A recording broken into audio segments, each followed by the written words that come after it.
Bismillahirrahmanirrahim. Assalamualaikum warahmatullahi wabarakatuh. Waalaikumsalam warahmatullahi wabarakatuh. Bismillah, alhamdulillah, la haula wa la quwata illa billah, Muhammad ibn Abdullah wa alihi wa ashabihi wa wala wa ba'du. Puji dan syukur marilah kita panjatkan kepada Allah Subhanahu wa taala. Shalawat. Ya. Ya, Pak. 2B atau Pak itu? Hah? 2B nanti offline. Ya, ada di sini. Ya. 2B emang enggak, Pak? Seminggu sekali. Sorry.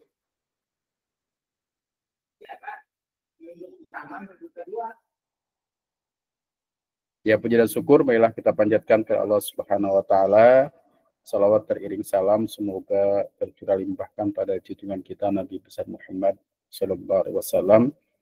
Alhamdulillah pada hari ini kita bisa bertemu kembali pada mata kuliah sejarah peradaban Islam yang sebelumnya kita dulu pernah bertemu di pertemuan pertama sebelum Ramadan. Namun karena memang ada kendala sehingga disetting ulang pertemuan ini menjadi pertemuan pertama. Oleh karena itu kita awali pertemuan perkuliahan kita ini dengan sama-sama membaca basmalah. Bismillahirrahmanirrahim.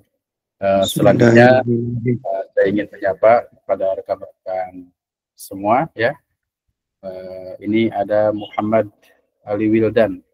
Muhammad Ali Wildan dari mana Muhammad Ali Wildan? Ada Muhammad Ali Wildan? Oke.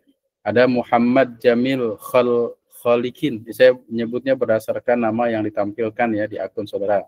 Muhammad Jamil Khalikin. Hadir, Pak. Hadir ya. Dari mana Muhammad Jamil Khalikin? Dari Cianjur, Pak. Di mana? Dari mana? Cipanas Al-Ikhwan. Al-Ikhwan. Aktivitasnya apa hari ini saat ini? Kalau saat ini perkuliahan Pak biasa udah. Biasanya kalau sehari-hari ngajar sekolah Pak. Oh, ngajar ya? Iya. Di mana ngajarnya? Ya di Al-Ikhwan Pak, di Pondok Pesantren Al-Ikhwan. Pondok pesantren. Tingkat apa? Sanawiyah apa aliyah? Sanawiyah Pak. Sanawiyah. Oke, makasih. Kemudian ada Sri Ayuningsih. Sri Ayuningsih hadir? Hadir, Pak. Di mana tinggalnya, lokasinya, dan aktivitasnya? Tinggalnya sekarang di Bogor, di Kota Bogor ya, di Bogor Selatan. Aktivitasnya sekarang mengajar. Ngajar di mana? Di TK, di RA. Di RA ya. Oke, terima kasih Sri Ayuningsih. Selanjutnya Muhammad Fahreji. Apa kabar Muhammad Fahreji? Hadir Pak, baik Pak. Ya, Muhammad Fahreji di mana? Di Bogor Pak, di Cilebut. Oh, Cilebut, ya deket ya. Mohon, aktivitasnya Pak. Apa Pak Rezi? Kerja Pak. Kerja. Oke, mohon, jadi Pak. Kerja. Ini posisinya di mana? Di rumah atau tempat kerjaan? Lagi di tempat kerjaan Pak. Oh ya, oke. Kemudian ada lagi, terima kasih, Marianah. Iya Mariana, Pak. Aktivitasnya apa? Di pondok Pak. Gimana? Di pondok, tinggal di pondok. Di pondok. Ngajar atau ya. apa? Ngajar sih Pak. Ngabdi. Ngajar mengabdi di mana? Di levelnya apa? Sanawiyah, aliyah? Sanawiyah Pak. Oh, sanawiyah. Di mana sanawiyahnya? Masih di situ Pak. Di pondok. Di pondok apa namanya? Di Pondok Pesantren Al-Quran Hakot Tilawah Pak, di Bogor, Dramaga. Oh, Dramaga. Oke ya. Makasih. Ya. Kemudian Husni Jamila. Ada Husni Jamila? Ada Pak. Di mana lokasinya? Tempatnya?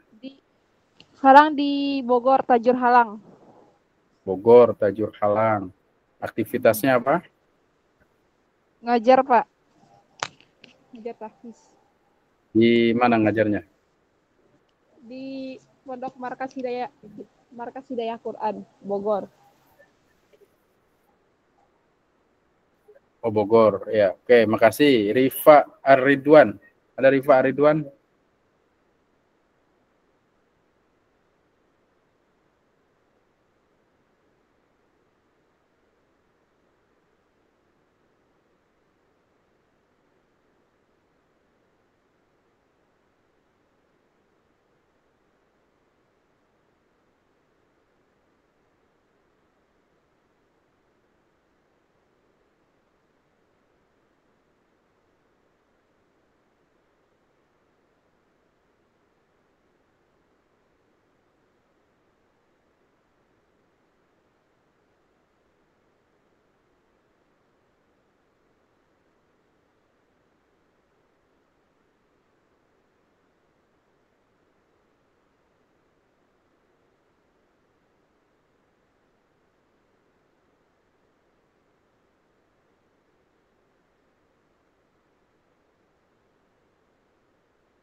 Kayak ada Muhammad Hadi, mohon maaf tadi ada gangguan apa namanya internetnya. Kemudian selanjutnya Muhammad Hadi ya, ada Muhammad Hadi? Ada Pak. Ya, dari mana Muhammad Hadi yang Hadi? mana Pak? Ada dua Pak hadinya Pak. Hadinya ada 2. Ini ada Muhammad Hadi namanya ada 2. Iya Pak. Kalau saya dari Condet Pak. Ya, yang condet, maksudnya yang condet. Oke Pak. Jadi Sekarang condet ya? aktivitasnya lagi di pondok. Iya Pak. Lagi di mana? Di pondok? Iya Pak, di pondok. Aktivitasnya ngajar? Masih belajar Pak. Ya, belajar dan mengajar ya. Iya Pak. Oke, kemudian ada lagi Al-Mubarak. Ada Al-Mubarak. Hadir Pak. Ya, Saya perkenalkan saya Alfian Sidiki Mubarak Pak. Aktivitasnya apa?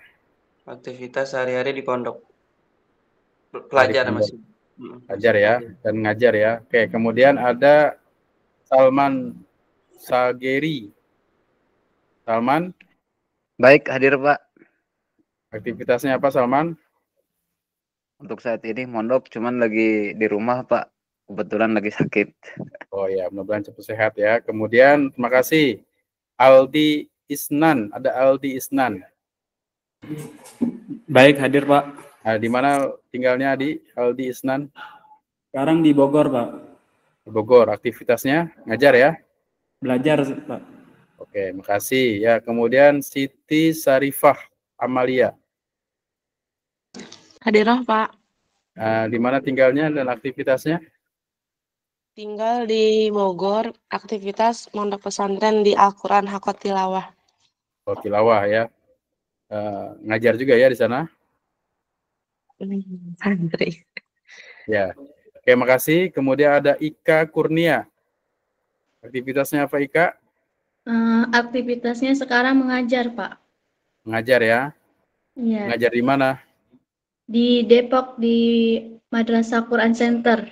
Oke, kemudian tinggal di Depok berarti? Iya, sekarang. Oke ya, makasih. Kemudian Ahmad Rifai. Ada Ahmad Rifai? Ada yang sekarang saya lagi di Bogor Pak. Di Bogor ya. Oke. Ngajar apa aktivitasnya? Khidmat Pak, ya ngajar. Oke, makasih ya. Kemudian ada Tia. Apa kabar Tia? Tinggal di mana Tia? Aktivitasnya apa? Tinggal di Bogor, Pak. Bogor. Bogornya di mana? Kota, kabupaten? Cilebut. Bogor, Oke, Cilebut. ya terima kasih. Kemudian ada Ramisa Khairani. Ya, hadir, Pak.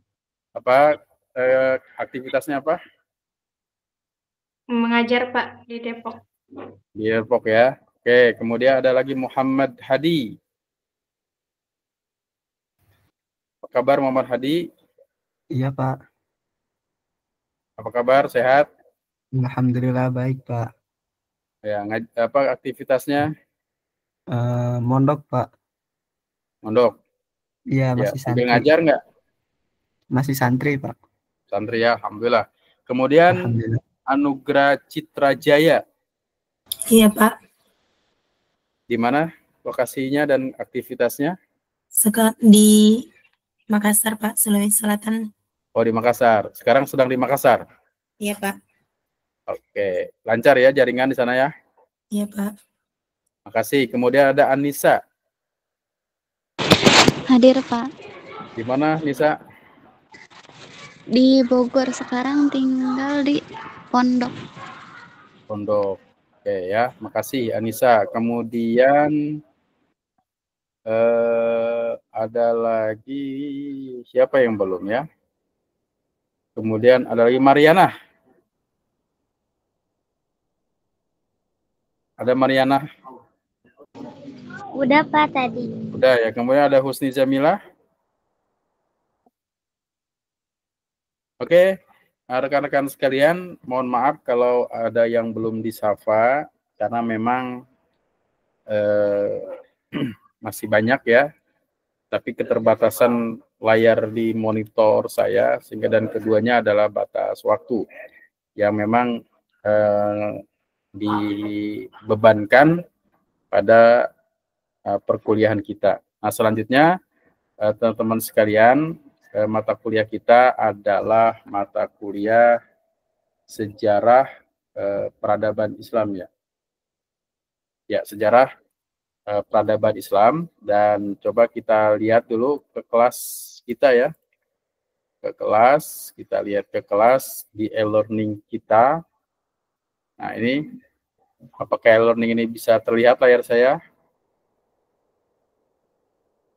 Terlihat, Pak. Nah, terlihat ya. Nah, kita ada mata kuliah semester 2 kelas C2 dalam jaringan. Nah, silahkan yang pertama teman-teman semua nanti jangan sampai tidak mengisi kehadiran ya. Isi kehadiran. Nah, linknya sudah saya sisipkan. Nah, jangan lupa di e-kampus, di kampus isi kehadiran. Nah, ini udah ada yang ngisi kehadiran ya. Yang lain silahkan untuk mengisi kehadiran karena sudah disetting dimanapun bisa mengisi kehadiran. Kemudian materi yang disampaikan pada pertemuan kali ini ya, kalau kemarin saya pernah menyampaikan rencana pembelajaran semester ya, atau RPS perkuliahan kita. Nah, ini RPS perkuliahan kita, kalaupun nanti belum saya upload di pertemuan, saya akan mencoba mengupload di pertemuan pertama ya. Saya coba upload dulu di pertemuan pertama materinya tentang RPS ya. Saya coba upload tentang RPS dari mata kuliah sejarah peradaban Islam. Maaf, dari mata kuliah ya sejarah peradaban Islam. Ya.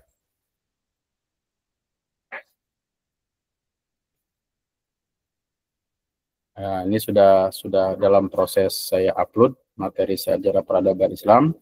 Kemudian juga hari ini juga kita akan membahas tentang definisi sejarah peradaban ya, atau tema yang pertama ini tentang memahami konsep dasar sejarah peradaban Islam.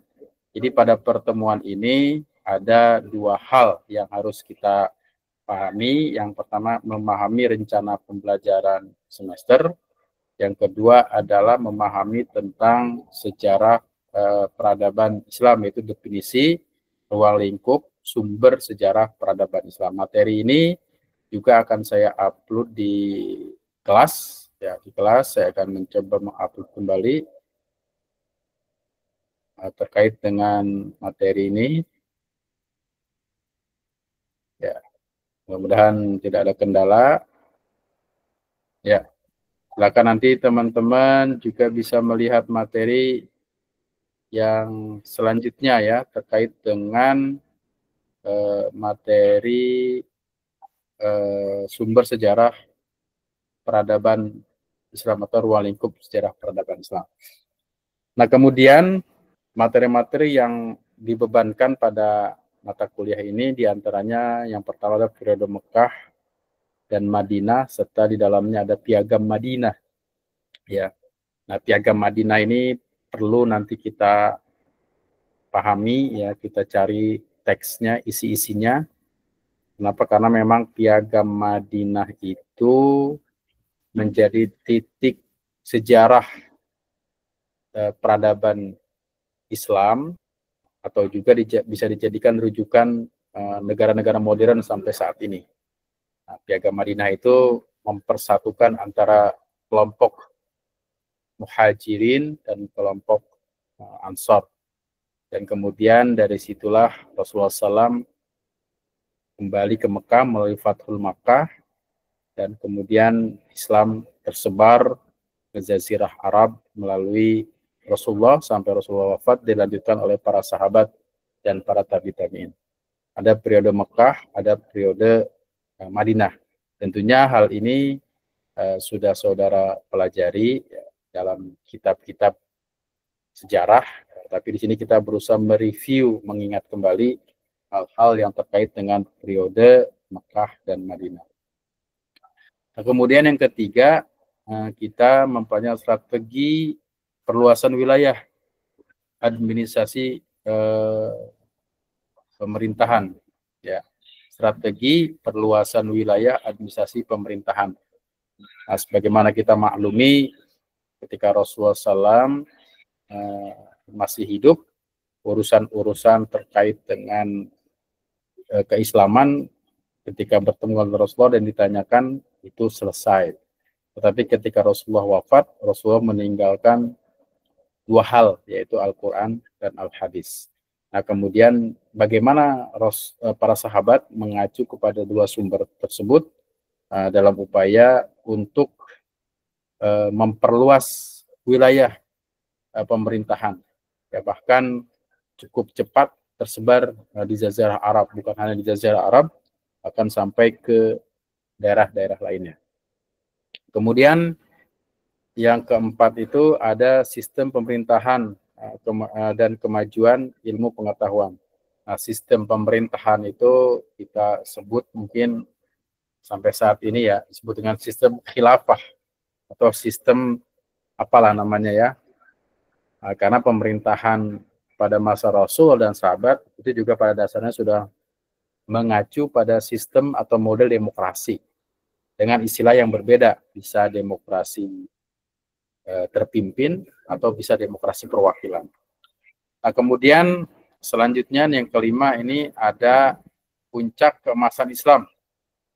Nah, tadi ada perkembangan Islam melalui perkembangan ilmu pengetahuan ya, perkembangan Islam melalui perkembangan ilmu pengetahuan dan filsafat. Nah, ada proses perjalanan yang panjang dalam sejarah Islam sehingga Islam itu mampu menguasai ilmu pengetahuan. Nah, pada saat itu ada Baitul Hikmah ya, Bait al-Hikmah. Pada saat itu Eropa Barat berada pada zaman kegelapan. Sampai datangnya orang-orang yang ingin memusnahkan pada masa Islam itu. Ada Hulagukan, ada orang-orang Genghis Khan gitu ya, yang menghancurkan peradaban Islam. Nah kemudian yang keenam itu tentang kebudayaan, sains, seni, dan sastra dalam Islam. Sains, seni, dan sastra dalam Islam itu berkembang cukup baik, ya, berkembang cukup pesat, mewarnai kebudayaan-kebudayaan yang ada di dunia Islam, dan memang sangat berbeda peradaban-peradaban Islam dengan seni-seni yang muncul di Barat. Seni-seni yang muncul di Barat itu lebih mendominasi pada pemujaan terhadap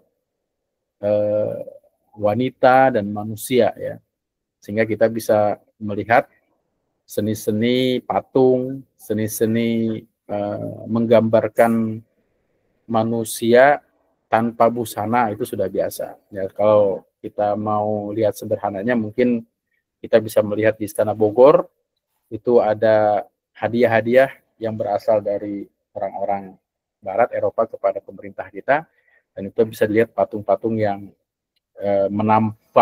menampilkan begitu bebasnya tentang aurat-aurat seseorang gitu ya.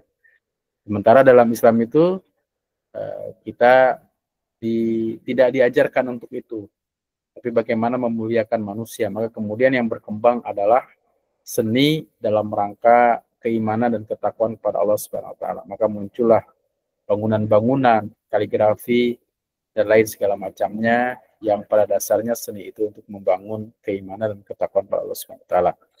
Kemudian ada yang ketujuh, ini ada dinasti Ghaznawi di Mughal. Nah, di Mughal di India. Kemudian kontribusi peradaban. Pertemuan ke-8 itu juga nanti ada UTS dan UAS ya. Kemudian selanjutnya adalah ekspansi wilayah sistem politik kemajuan ilmu. Ekspansi ini bisa menganalisis tentang perkembangan peradaban Islam di Turki Utsmani. Peradaban Islam cukup berkembang pesat di Turki Utsmani sampai pada waktunya kekhalifahan Islamiyah itu dimakzulkan oleh Kemal Atatürk sekitar tahun 1924, yang sampai saat ini belum ada gantinya gitu ya. Pemerintahan Islam yang pada saat ini segala pemerintahan lebih didominasi pada kultur budaya Barat dengan isu demokratisasi, emansipasi, hak asasi manusia, dan lain segala macamnya ya. Nah, kemudian yang ke-9 itu ada di Afrika, ada dinasti Fatimiyah. Kemudian ada peran Islam di Afrika, ada dinasti Fatimiyah. Kita juga harus memahami bagaimana perkembangan peradaban Islam di Afrika. Kemudian yang ke-10 ada proses Islamisasi kerajaan Islam di Nusantara. Ini penting ya. Proses Islamisasi kerajaan-kerajaan Islam di Nusantara, nanti banyak sekali teori-teori tentang perkembangan Islam di Nusantara. Ada yang mengatakan Islam di Nusantara itu sudah dimulai sejak masa Rasulullah. Ada yang sejak mulai pada abad 1 Hijriah. Ada yang sudah mulai abad ke-13 Masehi, dan macam-macamnya. Banyak teori-teorinya, di mana setiap teori memiliki dasar dan argumen masing-masing terkait dengan proses Islamisasi kerajaan Islam di Nusantara. Dan di situ juga ada peran para wali yang kita kenal sebagai 9 wali ya. Ada peran para tokoh, para ulama, dan alhamdulillah sampai saat ini Islam cukup berkembang dan mempengaruhi budaya dan peradaban di Nusantara. Nah, sampai kapan ya kita nggak tahu sampai kapan. Yang jelas harus tetap dipertahankan karena memang sejarah Islam di Nusantara itu cukup panjang dan juga banyak orang-orang yang ingin mendistorsi tentang keberadaan Islam di Nusantara ini. Nah, kemudian yang ke-11 tentang ada peran tokoh Islam dalam pengembangan peradaban. Ada Ibnu Sina, ada Al-Khawarizmi dan Al-Farabi. Mereka semuanya adalah para ahli ya. Para ahli filsafat, para ahli matematis, para ahli kimia pada masanya. Tentu yang berkembang lebih utama pada saat itu adalah filsafat. Kebebasan berpikir di samping merupakan fitrah dari manusia, juga dianjurkan dalam ajaran Islam. Ajaran Islam selalu menekankan kepada setiap orang itu untuk berpikir ya, afala ta'qilun, afala tatafakkarun, ya ulil albab dan segala macamnya. Kemudian yang ke-12 ada invasi Mongol, perang salib dan kolonialisme. Nah, peradaban Islam di sini dari invasi Mongol ini mulai meredup ya, tapi nanti akan muncul kembali sehingga muncul 3 kerajaan besar ya. Kemudian ada perang salib dan kolonialisme. Nah, kolonialisme ini seolah-olah dominasi Barat terhadap dunia Islam atau dunia lain ya, dari dunia lain itu dunia ketiga ya. Kenapa? Karena memang akibat dari terjadinya perang salib ya, memunculkan penjajahan dan dunia-dunia Islam pada saat itu cenderung jatuh pada dominasi Barat. Mulai dari Mesir jatuh ke tangan Inggris, kemudian lain-lainnya termasuk juga Indonesia di bawah dominasi penjajah Belanda, Malaysia di bawah Inggris dan segala macam. Itu merupakan bentuk penjajahan yang dilakukan oleh orang-orang Eropa yang dimana mereka datang dengan semboyan gold, glory, and gospel, mencari kekayaan, mencari kejayaan, dan menyebarkan ajaran Nasrani. Jadi ajaran-ajaran Nasrani sebenarnya ajaran yang bersumber dari kolonialisme sehingga sampai di negara kita. Nah, kemudian yang ke-13 ini tentang kebangkitan Islam. Nah, setelah Islam ini pertama itu mempengaruhi dunia dengan pemikiran-pemikiran ulama-ulamanya, dengan kecintaan terhadap ilmu pengetahuan, melahirkan para ulama, melahirkan seni budaya, dan melahirkan peradaban yang tinggi. Kemudian datang serangan Mongol menjadi turun, kemudian ada kebangkitan kembali. Ya, pemikiran-pemikiran reformis. Nah, pemikiran-pemikiran ini akan kalau kita lihat dari pandangan Syakib Arsalan, lima data akharul muslimun wa taqaddamul akharun. Jadi kenapa orang Islam itu orang Islam itu mundur sementara non-Islam itu maju. Nah, salah satu jawabannya adalah bahwa umat Islam sudah jauh dari Al-Quran. Sedangkan umat lain maju, itu menjauhkan kitab sucinya. Maka kemudian isu yang dikembangkan dalam era kebangkitan ini, reformasi ini adalah back to Quran dan hadis. Nah, kembali kepada Al-Quran dan hadis yang sampai saat ini, isu-isu itu tetap digaungkan dan memang kondisi umat Islam pada saat ini berada di dalam dominasi kekuasaan Barat ya. Sampai saat ini kita tidak bisa menghindari bahwa pada dasarnya umat Islam sampai saat ini berada di bawah dominasi kekuasaan Barat ya. Betapa kita tidak berdayanya ya menghadapi Israel misalkan. Betapa kita tidak berdayanya menghadapi dominasi Amerika di segala bidang, segala aspek ya. Padahal dulu orang-orang Islam adalah pemilik dari kejayaan tersebut. Nah, sebagai alasannya misalkan sampai saat ini juga kita bisa melihat banyak hal-hal ya yang muncul berasal dari peradaban Islam, termasuk angka 0 ya. Angka 0 itu sebenarnya bersumber dalam sejarah peradaban Islam, karena sebelum digunakan angka 0 itu digunakan angka Romawi. Angka Romawi itu cuma sampai 9, tidak ada angka 0 ya. Maka muncullah angka 0 yang berasal dari titik, dan itu sangat mempengaruhi terhadap peradaban dan perkembangan dunia modern sampai saat ini. Nah, kemudian di sini kemudian juga ada materi tentang globalisasi sains dan teknologi pendidikan. Ini penting juga dalam konteks peradaban Islam bagaimana sains dan teknologi ini mempengaruhi peradaban. Kemudian interaksi peradaban Islam dan Barat. Apakah ada dialog atau tidak? Ya, penting bagi kita ini juga untuk mempelajari teori-teori tentang konspirasi budaya.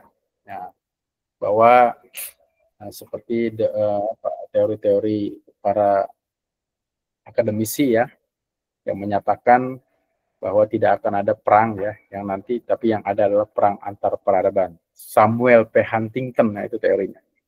Samuel P. Huntington itu perlu kita kaji bahwa ke depan itu tidak ada yang ada adalah pertarungan peradaban. Ini bisa kita lihat dari konteks sejarah, misalkan pada dasarnya dulu ada 3 kekuatan besar.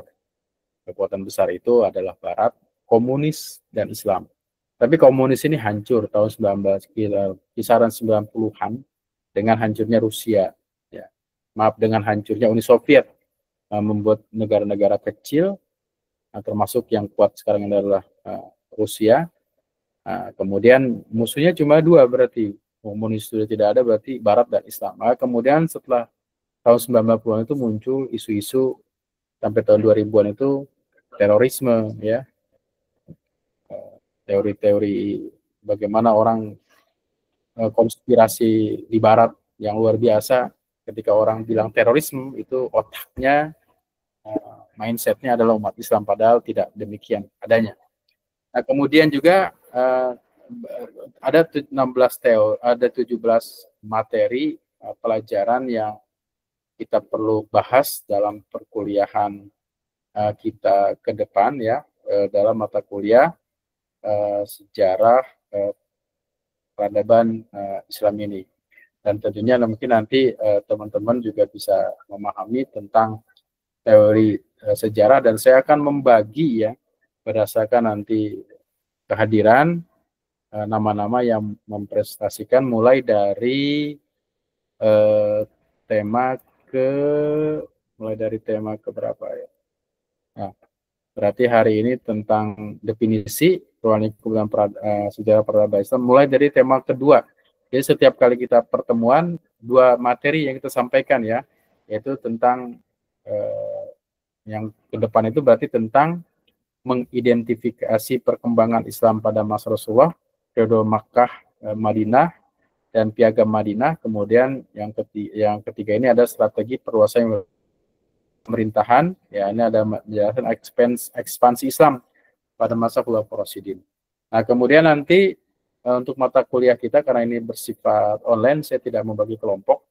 Jadi setiap mahasiswa yang sudah ada di kelas 2C ini, masing-masing nanti akan dibagi satu tema ya, satu tema. Nah, ketika nanti temanya sama, biarkan saja. Yang penting nanti ketika presentasinya itu presentasi masing-masing ya, jadi tidak sama. Misalkan si A dan si B judulnya sama, maka si A juga membuat presentasi, si B juga membuat presentasi. Dan presentasinya tidak perlu banyak-banyak, fokus saja kepada tema yang akan dipresentasikan, ya maksimal 10 lah, atau antara 7 dan 10 slide yang nanti bisa ditampilkan untuk bisa dipresentasikan kepada teman-teman sekalian. Nah, itu materi yang pertama terkait dengan RPS. Kalau ada hal-hal yang ditanyakan terkait dengan materi ini, disilakan. Mungkin ada yang ditanyakan? Ada yang ditanyakan? Oke ya, jadi perkuliahan kita nanti sepenuhnya berada di e-learning ini ya. Jadi saya tidak membuat lagi Google Classroom, tapi nanti ada di e-learning. Oke, kalau ada hal yang ditanyakan, silakan. Saya akan melanjutkan ke materi selanjutnya. Karena kita ini sampai jam 15.30 ya, masih ada waktu. Oke, saya akan sampaikan materi selanjutnya karena memang tidak ada teman-teman yang ingin merespon terhadap materi ini. Saya berharap nanti silakan dipantau di e-learning kelas terkait dengan proses-proses presentasi yang memang harus disampaikan pada tugas-tugas yang disampaikan pada perkuliahan. Nah, di sini ada sejarah peradaban Islam. Di sini juga ada definisi tentang sejarah peradaban Islam. Nah, sejarah itu secara etimologi ya sudah ada. Etimologi itu bahasa ya. Sajarotun, pohon. Pohon ini banyak cabang, bukan pohon yang kecil ya, tapi pohon yang bercabang. Nah, setiap cabang itu pasti ada silsilah atau asal usul. Nah, jadi secara terminologis, sejarah itu adalah ilmu yang mempelajari peristiwa masa lalu umat manusia yang disusun secara sistematis berdasarkan data fakta yang diperoleh melalui metode ilmiah. Jadi dengan demikian sebenarnya sejarah itu sangat diajarkan dalam Islam. Islam sangat memperhatikan sejarah. Jadi kalau kita melihat sejarah, sejarah itu seperti kalau kita mengendarai motor, mengendarai mobil, ya pasti ada kaca spion. Kaca spion itu sejarah. Kita melihat ke belakang, ya melalui kaca spion itu, tapi tujuan kita adalah agar selamat ke depan. Kita melihat ke belakang untuk bisa mampu meraih kebaikan yang ada di depan. Pada dasarnya kehidupan ini diisi oleh orang-orang yang sama. Maksud saya sama itu, sifat orang-orang itu hampir sama. Kalau dulu ada Fir'aun, pasti saat ini pun ada orang-orang yang memiliki sifat seperti Fir'aun. Cuma waktunya saja yang berbeda. Dulu ada Ibrahim sebagai seorang nabi yang mengajarkan kebaikan. Hari ini pun juga banyak orang-orang yang mengarahkan, mengajarkan kebaikan. Nah, pada dasarnya sama, hanya orangnya yang berbeda. Pengisi sejarah itu yang berbeda. Itu paling tidak makna dari sejarah. Nah, kemudian dalam ruang lingkup sejarah peradaban Islam, nah karena peradaban Islam itu sangat luas, maka ruang lingkup dalam sejarah peradaban Islam itu paling tidak yang pertama terkait dengan unsur-unsur keagamaan. Keagamaan, keyakinan, tauhid. Karena pada dasarnya sejarah Islam itu sejarah tauhid. Sejarah yang diwarnai dengan nilai-nilai tauhid. Nilai-nilai keesaan Allah Subhanahu wa taala. Karena itu bentuk apapun yang muncul dalam sebuah peradaban adalah bentuk yang tidak boleh bertentangan dengan nilai-nilai tauhid ini. Yang kedua adalah ada sosial budaya. Banyak budaya-budaya yang muncul dalam peradaban Islam juga dipengaruhi oleh nilai-nilai tauhid. Sosial budaya itu juga ruang lingkup dalam sejarah peradaban Islam. Di mana peradaban Islam memiliki alat-alat, memiliki sesuatu yang berbeda dari lainnya. Dan inilah sebenarnya sebagai sebuah ciri dari bahwa peradaban Islam itu memiliki tolak ukur. Ya, tolak ukur yang bersumber dari Al-Quran dan hadis atau tauhid ya. Kemudian yang ketiga adalah politik dan pemerintahan. Dalam ajaran Islam itu juga bukan hanya berpikir tentang manusia saja, bukan hanya berpikir tentang pribadi saja, tapi juga berpikir tentang pemerintahan. Nah, pemerintahan dalam politik Islam itu masuknya pada konteks siasah, ya, fikih siasah. Dan politik itu harus ada di antara kita yang memang berperan atau terjun dalam bidang politik. Ya. Karena politik pada dasarnya adalah dakwah, media dakwah untuk mengajar orang pada sesuatu kebaikan. Yang keempat adalah aspek ilmu pengetahuan dan teknologi. Ajaran Islam sangat memperhatikan tentang teknologi. Bahkan ditantang ya manusia untuk menembus 7 lapis langit dan bumi. Ini stata'tum antan putu min aqtaris samawati wal arfa'an putu la tanfuduna illa bisultan. Dengan sultan, dengan kekuatan. Maka kita diperintahkan oleh Allah untuk menguasai ilmu pengetahuan dengan melakukan istilahnya jarib-jarib walahiz-lahiz takun arifan, dalam konteks barat kemudian itu diadopsi sebagai trial and error, melakukan sebuah uji coba sehingga memunculkan sebuah tesis, sintesis dan antitesis, sehingga ilmu pengetahuan berkembang pada hal itu saja, tesis, sintesis dan antitesis. Kemudian yang kelima juga ada aspek ekonomi dan perdagangan, sebagaimana kita ketahui bahwa Islam adalah sebuah entitas agama yang tinggi, tidak hanya membawa sistem untuk pribadi, tapi juga umat.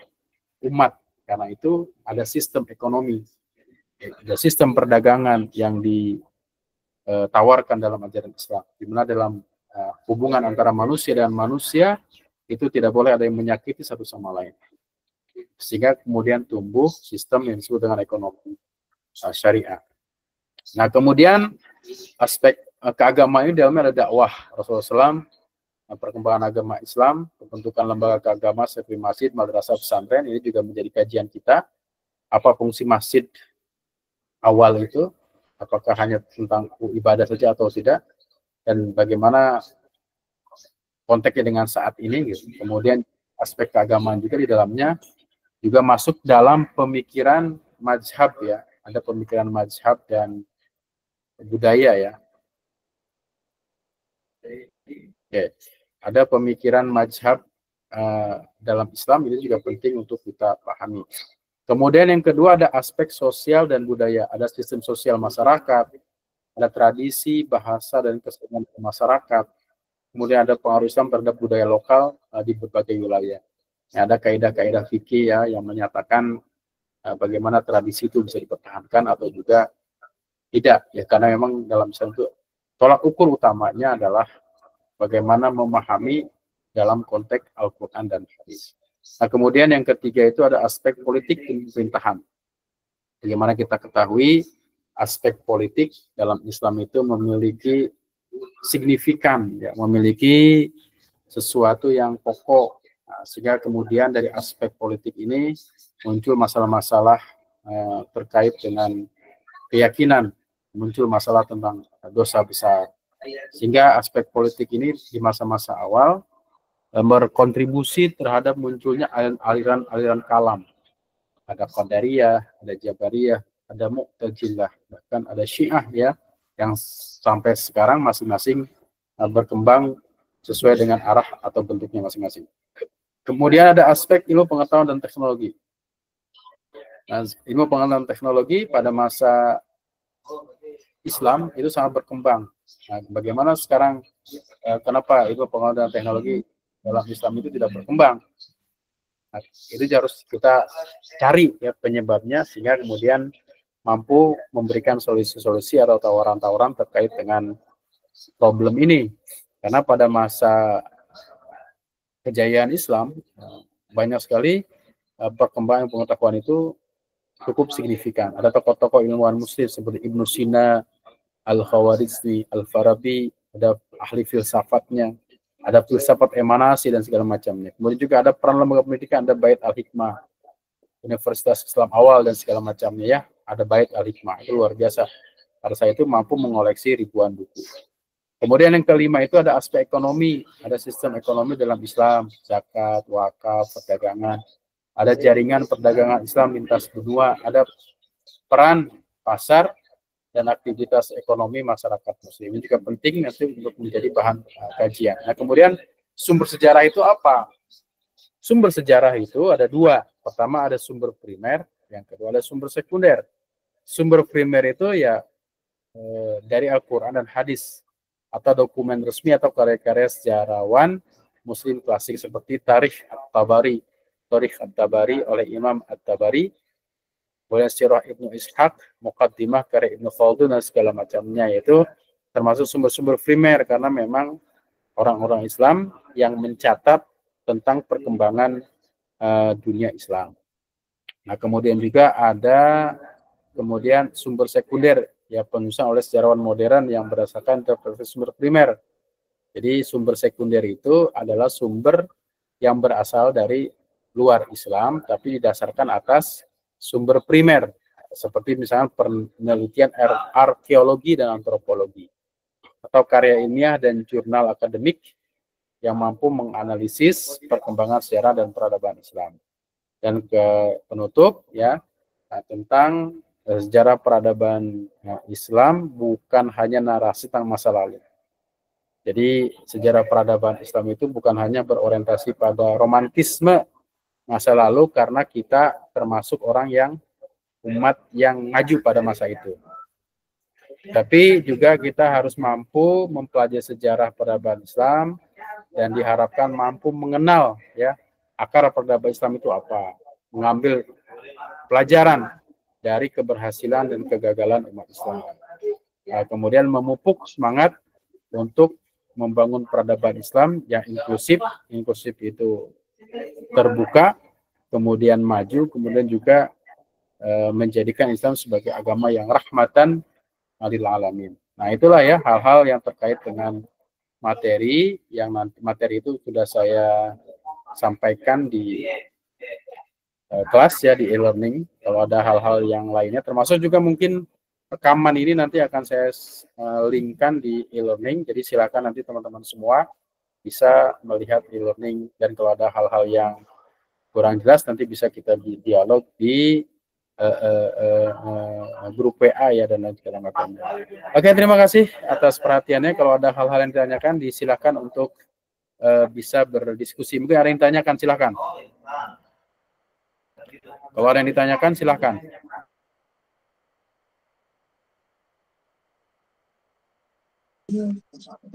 Assalamualaikum warahmatullahi wabarakatuh.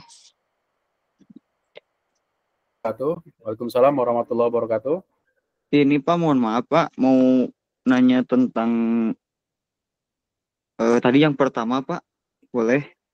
Ya, silakan. Yang Fathu Madinah ya Pak ya? Iya, Fathul Makkah kali. Piagam Madinah. Ya. Jadi, itu kenapa bisa dinamai dengan Piagam Madinah Pak? Sedangkan kan ya, nanti itu akan kita bahas secara khusus. Nanti ada teman-teman yang akan saya kelompokkan untuk membahas itu. Dan untuk menjelaskan kenapa disebut dengan Piagam Madinah atau Al-Misnak Al-Madinah, karena itu yang terjadi adalah di Madinah, di mana Madinah pada saat itu adalah kota metropolitan. Pada saat itu sesuai dengan konteks zamannya, kota metropolitan, kota di mana pada saat itu bukan hanya umat Islam, ya, ada bani-bani Khazraj, Aus dan segala macamnya yang mereka memiliki keyakinan yang berbeda. Ada komunitas Yahudi, ada komunitas Nasrani, ada komunitas penyembah berhala. Namun komunitas-komunitas itu biasanya sering melakukan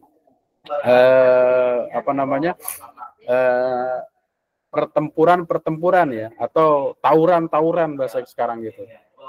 Kemudian bagaimana cara agar mereka itu damai? Maka kemudian Rasulullah SAW dengan inisiatifnya membuat Piagam Madinah, Al-Misnak Al-Madinah, yang terdiri dari berapa pasal, yang di sana adalah dari adanya Piagam Madinah itu semua orang merasa terwakili, setiap kelompok merasa terwakili, sehingga setiap kelompok itu merasa dihormati, dan muncullah kemudian perdamaian-perdamaian pada Piagam Madinah. Dan pada intinya kemudian Piagam Madinah itu membuat nama Rasulullah SAW itu terkenal, kemudian juga Rasulullah berhasil dakwah dengan baik, diterima di Madinah. Dan ketika Rasulullah sudah menyusun kekuatan, maka Rasulullah datang ke Mekah melalui Fathul Makkah dengan cara yang damai. Ya, nanti itu akan kita lihat dalam konteks sejarah. Jadi kenapa dinamakan Piagam Madinah, bisa kita lihat dari konteks geografis, karena terjadinya di Madinah. Mungkin juga nanti ada alasan-alasan lain yang bisa kita jadikan alasan untuk menjawab pertanyaan dari saudara Jamil ya, Jamil. Iya, ya. Yes. Ya, mungkin itu ya, nanti kita akan perdalam karena ini mungkin kita baru pertama ketemu. Nanti saya berharap teman-teman semua nanti bisa memantau di e-learning ya, kelas ya. Karena nanti akan saya sertakan tentang pembagian kelompok dan yang presentasi untuk 2 minggu ke depan. Jadi kira minggu Jumat depan berarti tidak kuliah, tapi Jumat satu lagi kita kuliah. Itu mungkin sesuai dengan jadwal. Gitu ya. Terima kasih atas perhatiannya. Mungkin ada lagi yang ditanyakan? Oke, kalau tidak ada ditanyakan, saya cukup sekian dan saya berharap teman-teman jangan lupa untuk mengisi kehadiran. Ya, silakan Ali Mubarak. Maaf Pak, nanti untuk perkuliahannya di presentasinya itu berapa kelompok kira-kira Pak? Ya, jadi gini. Saya nanti membagi tema perkuliahan itu kepada setiap teman-teman mahasiswa. Nah, ketika temanya sama, biarkan saja sama, tapi ketika nanti berbarengan presentasinya dengan tema yang sama itu, tetap presentasinya sendiri-sendiri. Ya, sendiri-sendiri dengan tema yang sama, sehingga satu sama lain saling mengisi.